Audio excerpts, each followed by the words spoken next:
cerveja chegou ao Brasil em 1808 com a vinda da família real portuguesa, quando era importada dos países europeus, principalmente da Inglaterra. Com o passar do tempo, foi conquistando popularidade e hoje é a bebida alcoólica mais consumida no Brasil. Além disso, o país é o terceiro maior fabricante e consumidor mundial. Esse cenário incentivou o surgimento de pequenas cervejarias no Brasil, que têm o objetivo de levar ao consumidor produtos exclusivos e diferenciados. Nesse vídeo, estaremos explicando as etapas de produção da cerveja.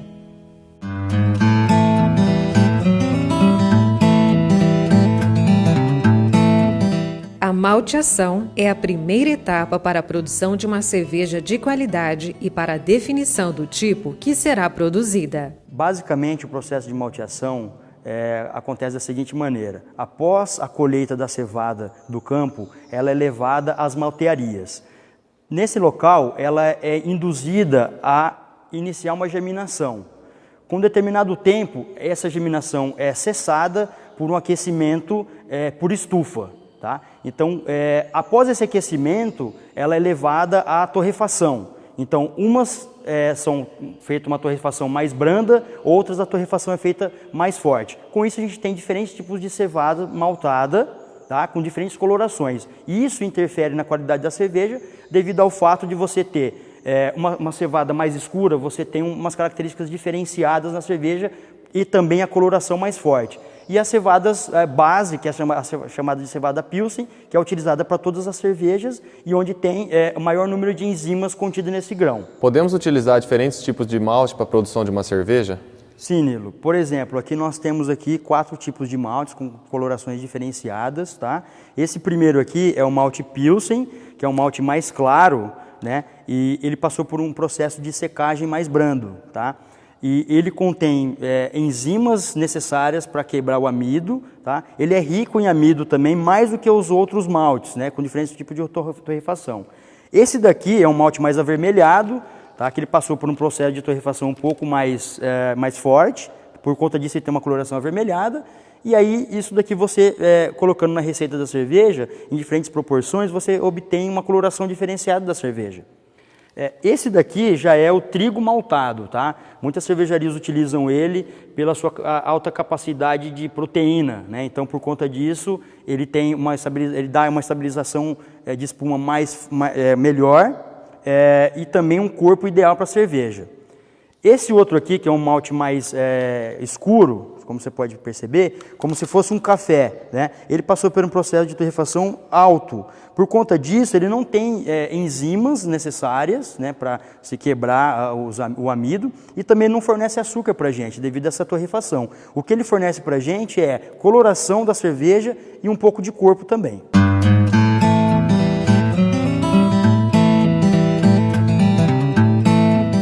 Além da matéria-prima, outro processo essencial para se obter uma cerveja de qualidade é a moagem, que irá quebrar a casca dos grãos e expor o amido. A moagem ela é necessária para nós expormos o amido, tá? E preservar ao máximo a casca. Esse amido exposto, durante o processo de mosturação, as enzimas vão atuar em cima desse grão de amido e vão quebrar esse amido em diferentes tipos de cadeias, né? Fermentescíveis ou não.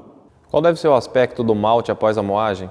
Então, Nilo, como você pode perceber, a gente fez a moagem agora, e uma boa moagem ela deve conter o quê? Grãos inteiros, né? Cascas íntegras, tá?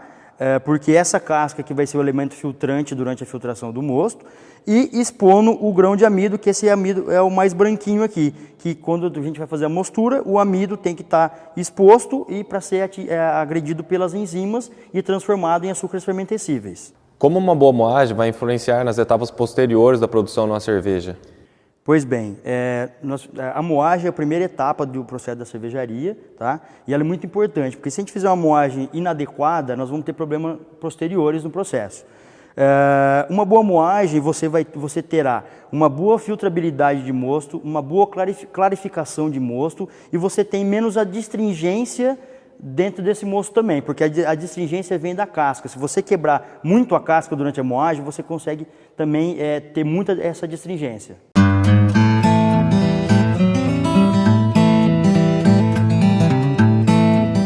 Após a moagem e exposição do amido que estava dentro do grão, é necessário fazer a braçagem, favorecendo a atuação de enzimas na quebra de açúcares não fermentáveis em açúcares fermentáveis. A braçagem consiste em 4 etapas: mosturação, filtração, fervura e resfriamento. Para favorecer a atuação enzimática na quebra do amido, nós precisamos de altas temperaturas, certo? Diferentes temperaturas, diferentes cadeias de enzimas nós vamos atuar. Nesse caso, nós vamos iniciar a mostura a 50 graus, onde nós favorecemos protease. Essa faixa de temperatura nós costumamos utilizar somente para fazer a descida do malte, tá? Logo que a gente faça a descida do malte, nós já elevamos a temperatura a 62 graus, aonde nessa faixa nós começamos a atuação da beta-amilase, tá? Nós vamos deixar ela mais ou menos em torno de 20 a 30 minutos nessa faixa de temperatura a 62 graus. Posteriormente, nós vamos elevar a temperatura a 66 graus, que já estamos já na faixa do final da beta-amilase e início da alfa-amilase, que é uma outra faixa de enzima que vai atuar sobre o amido, quebrando esse amido em cadeias de açúcares fermentescíveis. Isso daí vai favorecer, dependendo da rampa de temperatura, você ter um corpo ideal para a cerveja e uma estabilidade final. Após manter a temperatura a 66 graus por mais ou menos 20 minutos, nós vamos elevar a temperatura a 76 graus, onde é a faixa de temperatura onde nós temos inativação enzimática, para depois fazer posteriormente a filtração. Agora nós vamos fazer a descida do malte, tá? Chama atenção porque para a descida do malte nós temos que fazer essa descida lentamente, tá? Para que não ocorra formação de grumos dentro da mostura, porque senão a gente não tem ativação enzimática dentro desses grumos aí. A descida é feita lentamente, porém ela tem que ser feita, dependendo da quantidade de malte, no máximo em meia hora de descida. Chamar atenção aqui para o motor da mostura, da pá que agita, ela tem que ter uma rotação ideal, um torque ideal para aguentar movimentar esse malte que está descendo agora na água. Cada equipamento tem uma capacidade diferente, tá?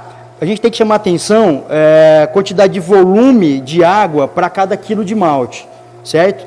Cervejas mais concentradas, você tem uma proporção mais ou menos aí de 3:1, ou seja, 3 litros de água para cada quilo de malte. Tá? Isso daí você tem que levar em consideração o motor que vai tocar essas pás. Como eu faço para obter uma cerveja com teor alcoólico mais alto ou mais baixo? Isso depende da matéria-prima? Como que funciona? Exatamente, depende da quantidade de matéria-prima que nós vamos utilizar para fazer a cerveja. Nós temos que levar em consideração aqui a capacidade do equipamento, né?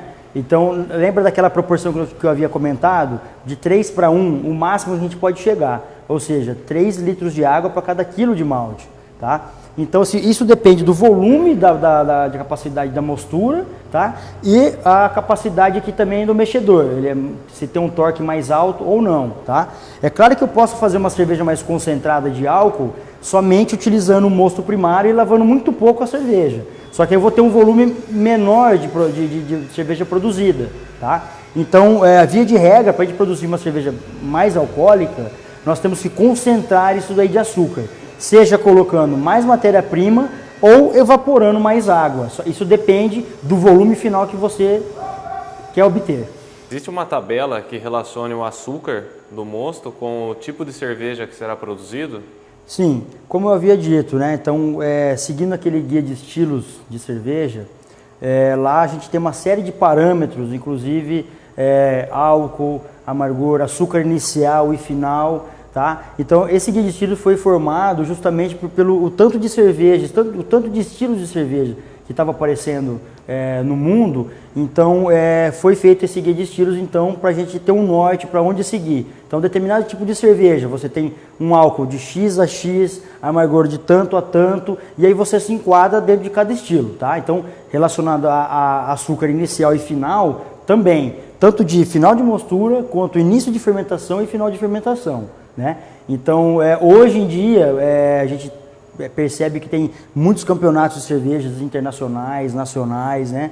E o Brasil tá dentro desses campeonatos aí, conhecido, né? Está sendo conhecido mundialmente por produzir cervejas extremamente bem qualificadas, né?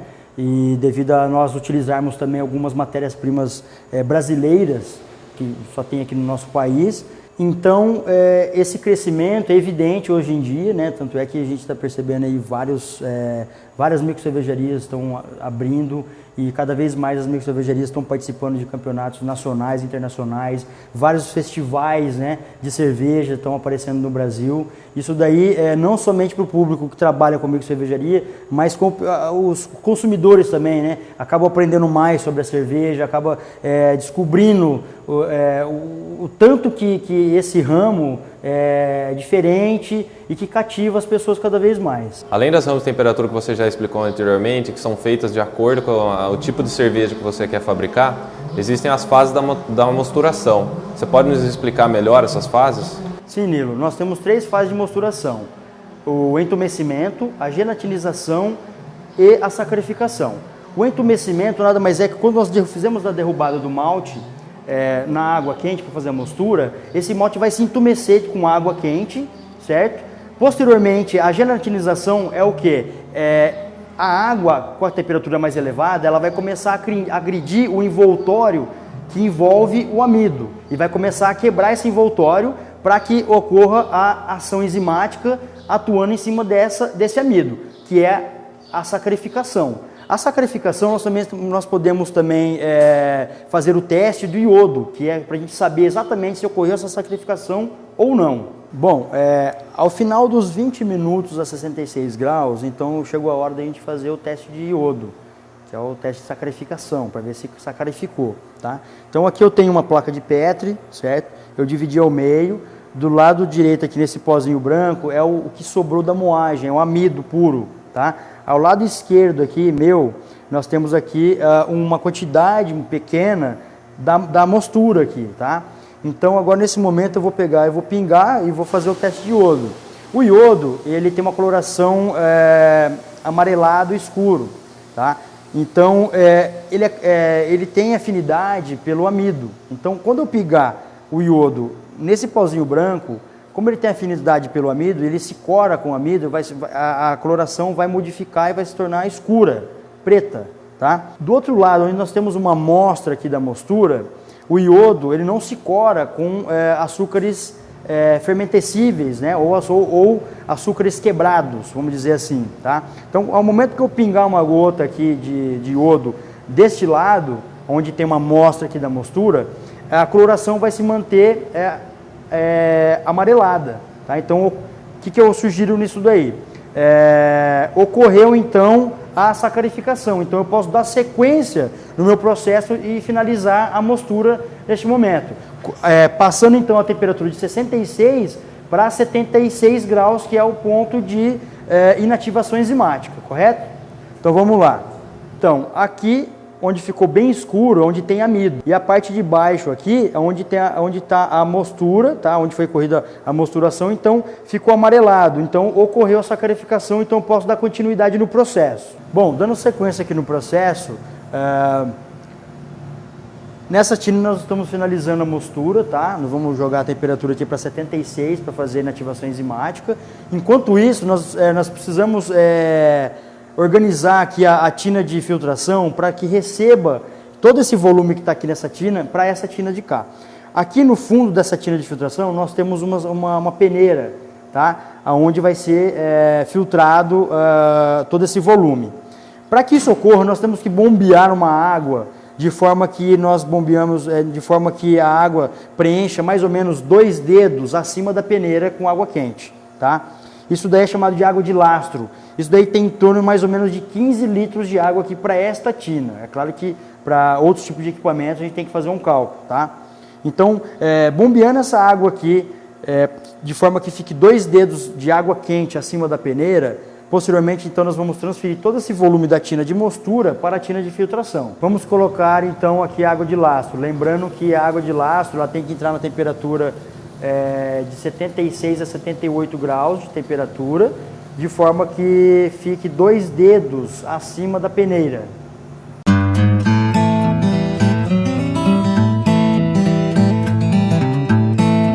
A filtração é a etapa onde separamos a solução açucarada do bagaço, além de retirarmos outras impurezas do mosto. Vamos iniciar a etapa de filtração então. Todo esse procedimento é feito por uma bomba centrífuga sanitária, que fica aqui na parte de baixo, tá? E eu vou acionar essa bomba centrífuga por um inversor de frequência. O inversor de frequência, a gente tem a possibilidade de aumentar ou diminuir a frequência da bomba. No caso da filtração, essa frequência é bem baixa, tá? De forma que nós não compactamos aqui então o bagaço sobre a peneira. Então vamos iniciar aqui o processo. Tá? Então pode perceber, nós temos aqui os níveis laterais, tá? E aqui é uma tubulação de vidro que eu posso verificar se está vindo bagaço ou não, tá? Geralmente em outras cervejarias tem-se uma lâmpada por trás. Nesse caso nós vamos colocar aqui, tá? A gente percebe que tem uma certa turbidez ainda, tá? Isso daí vai diminuindo, porque o bagaço que vai passando, ele vai ficando aqui em cima e o próprio bagaço vai filtrando esses bagacilhos, tá? Então, no momento que eu perceber que ele está clarificado, vamos dizer assim, eu transfiro daqui para outra tina, tá? E é o que eu vou fazer agora. Simplesmente mexendo as válvulas. Eu vou fechar essa daqui e vou abrir essa daqui para ele retornar para cá. Então, eu fecho aqui e ele agora passa a vir para o lado de cá, tá? Então, nós estamos transferindo, nós estamos fazendo a filtração. Sempre de olho nos níveis laterais, porque, voltando a dizer, se esse nível lateral aqui que está mostrando o volume debaixo da tina de filtração, se ele se distanciar rapidamente do outro nível que está sobre a peneira, então é um forte indício de compactação de bagaço sobre a peneira. Tá? Então agora nesse momento eu posso até ficar longe do equipamento simplesmente olhando aqui os níveis. Finalizando então a primeira filtração, que é chamada de mosto primário, então agora nós vamos fazer uma lavagem do bagaço com água quente, né? Ainda o bagaço ele contém açúcares remanescentes, tá? O interessante nessa primeira filtração, que é chamada de mosto primário, é você não deixar secar o bagaço aqui, sempre deixar ele líquido, porque senão, se você pegar e puxar toda a água do mosto primário, você pode entupir a peneira, tá? Então nós só vamos secar por completo o bagaço na última água de lavagem, certo? Então vamos lá, vamos ao procedimento de lavagem. Inicialmente nós vamos colocar 30 litros de água aqui para fazer a lavagem, tá?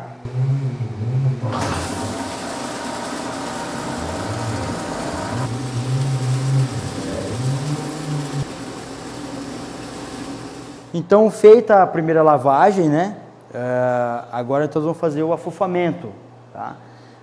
Geralmente em cervejarias maiores tem umas facas que ficam girando, chamado de afofadores, para justamente quebrar essa camada compactada que foi formada durante a filtração. Então, como agora nós temos água, foi feita a primeira lavagem agora, então nós vamos fazer esse mesmo procedimento, mas de forma mais artesanal, que é justamente o quê? Você colocar a pá bem lentamente, checar o nível de compactação, porque se o nível de compactação estiver muito forte, então é sinal que a sua filtração não está boa. Então, simplesmente eu vou quebrar essa camada do fundo. Então, eu vou fazer isso daqui em toda a tina, certo? De forma que a água penetre, né, nas partes mais baixas aqui da tina de filtração e colete o açúcar remanescente no bagaço. Tá? Nada mais é do que a água se saturar com açúcar remanescente. Tá? Então eu faço isso daqui em toda a tina e como se fosse uma faca mesmo, depois eu passo ela de fora a fora, ó, certo? Fazendo como se fosse o procedimento aqui de quebrar mesmo o bolo que é formado no fundo da tina. Tá? Eu faço esse procedimento aqui em todas as lavagens, tá? Para eu conseguir o máximo de extração de açúcar possível, certo? Porque como eu mexi nele, então eu vou esperar que ele então se sedimente da maneira ideal, e aí então eu começo a recircular de novo. A hora que clarificou, eu transfiro para a tina de fervura.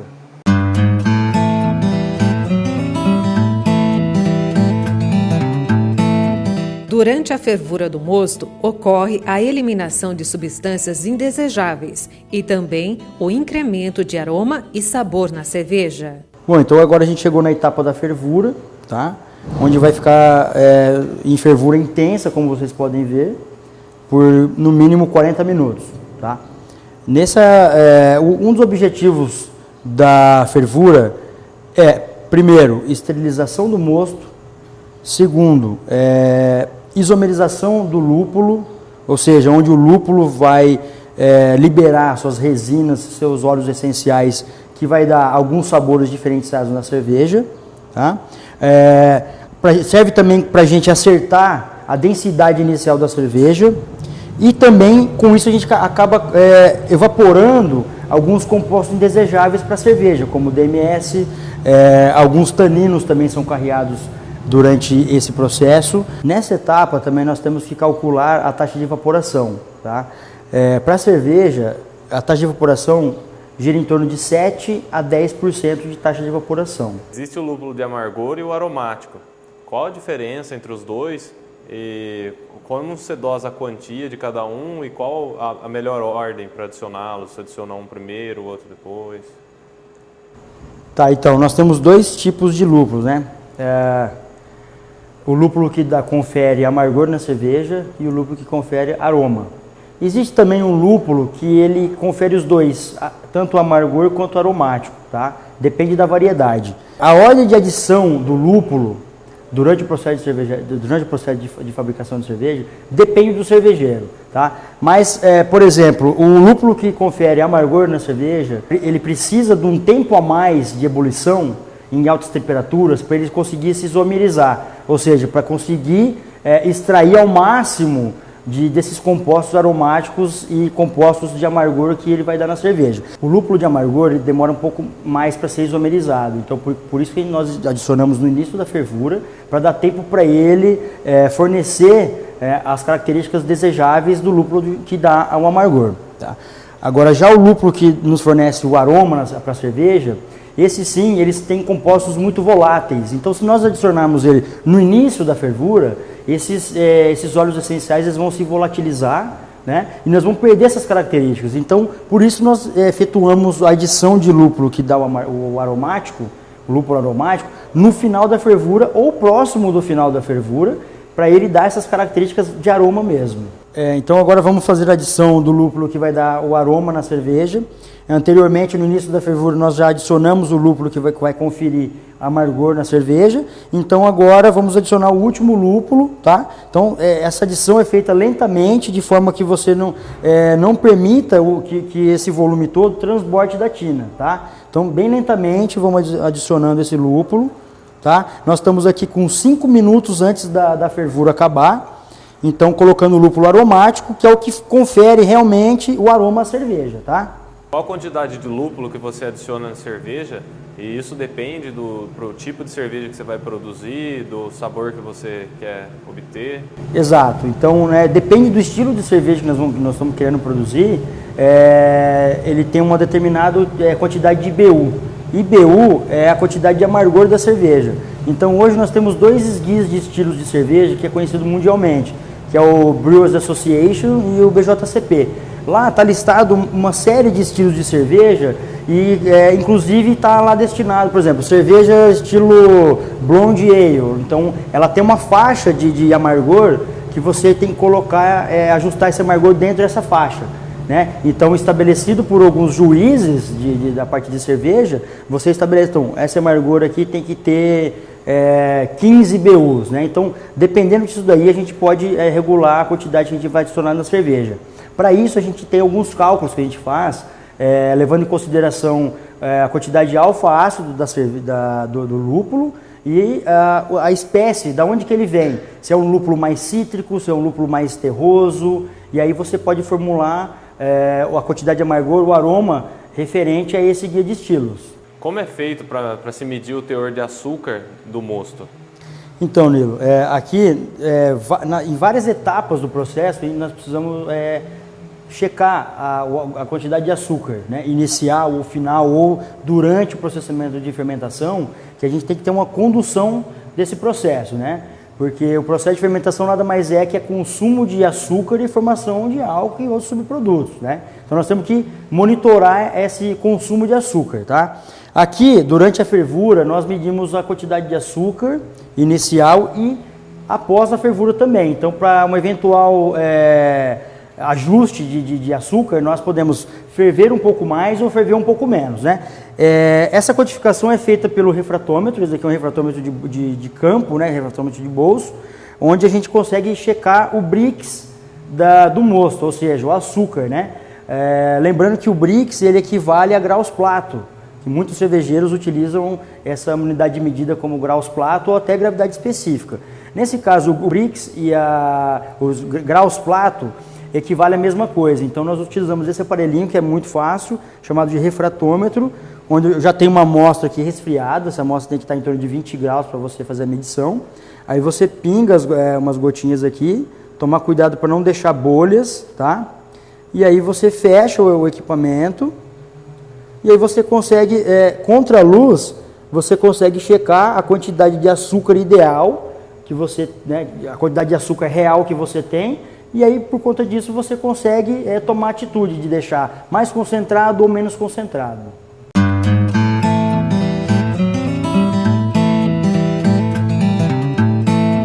O objetivo do turbilhonamento é precipitar e decantar a proteína coagulada na fervura e concentrar o lúpulo e outras partículas, facilitando a transferência do mosto resfriado para o fermentador. Após a fervura, então, nós vamos iniciar aqui um procedimento chamado Whirlpool, ou turbilhonamento. Esse turbilhonamento, ele sempre funciona no sentido anti-horário, tá? E a função dele é fazer um choque de partículas sólidas, de proteínas e restos de lúpulo, tá? Alguns compostos indesejáveis que a gente não quer que passe para o processo seguinte, que é o processo de fermentação. Então, esse turbilhonamento no sentido anti-horário, ele faz com que essas partículas sólidas ou essas partículas de proteínas com peso molecular maiores, elas se aglutinam e vão para o fundo do tanque, no meio do tanque, formando o chamado trube quente. Que quando nós formos fazer o resfriamento do mosto, o ideal é que a gente não puxe esse trube quente, que o trube quente permaneça na tina e nós simplesmente puxamos o mosto clarificado para a próxima etapa.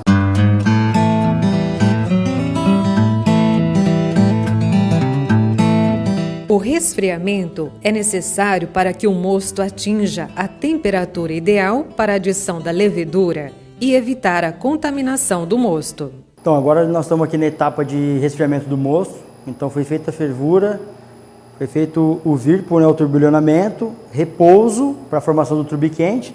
E agora nós estamos bombeando aqui então o mosto para fazer essa troca térmica aqui no trocador de calor de placas, né? Então é contrafluxo. Enquanto está passando o mosto de um lado a mais ou menos 93 graus, está passando água gelada do outro lado a 10 graus positivo. E aí nós estamos conseguindo então uma temperatura de 18,4 final aqui no tanque, tá? Então aqui nós temos um posto de temperatura, onde nós colocamos aqui um termômetro para ir monitorando esse resfriamento. E aí a partir disso daí a gente resfria todo o mosto e aí faz o inóculo de levedura quando chegar na proporção ideal ali de volume.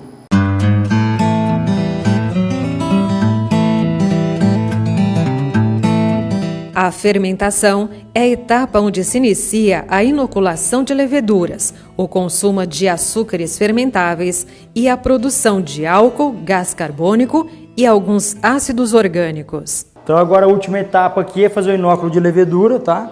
Onde nós fizemos uma reidratação dela e vamos adicionar agora no mosto.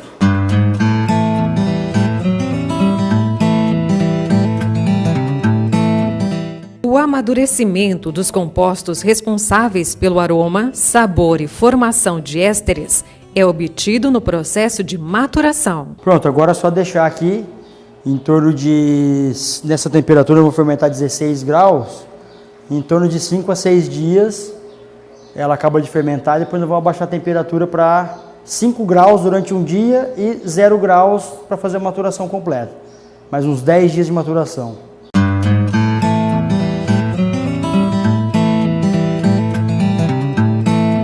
O envase bem feito é importante para evitar o contato da cerveja com o oxigênio do ar, que provoca alterações no paladar, turbidez e coloração da bebida, diminuindo sua qualidade. Essa é a envasadora, onde nós envasamos as garrafas de cerveja, tá? Como que ela funciona? Nós temos aqui um pistão pneumático, que é o bico de envase da cerveja. Então nós colocamos a garrafa vazia aqui e demos um jato de CO2 na garrafa para que expulse todo o oxigênio remanescente dentro da garrafa vazia. Posteriormente nós damos outro jato de CO2, acertando a pressão dele interna, comparando com a pressão do tanque. Por exemplo, se nós tivermos 1,5 kg de pressão no tanque, nós vamos acertar a pressão na garrafa entre 1,2 kg a 1,3 kg, de forma que a cerveja trasfegue da maior pressão para menor pressão com o enchimento sem espumamento. Após o enchimento total da garrafa, nós temos a descompressão, ou seja, que é descomprimindo o excesso de pressão na garrafa. Após o enchimento total da garrafa sem o espumamento, nós vamos então fazer o cravamento da garrafa, onde nós colocamos aqui nesse pistão pneumático, onde nós vamos fazer o tampamento com tampinhas metálicas.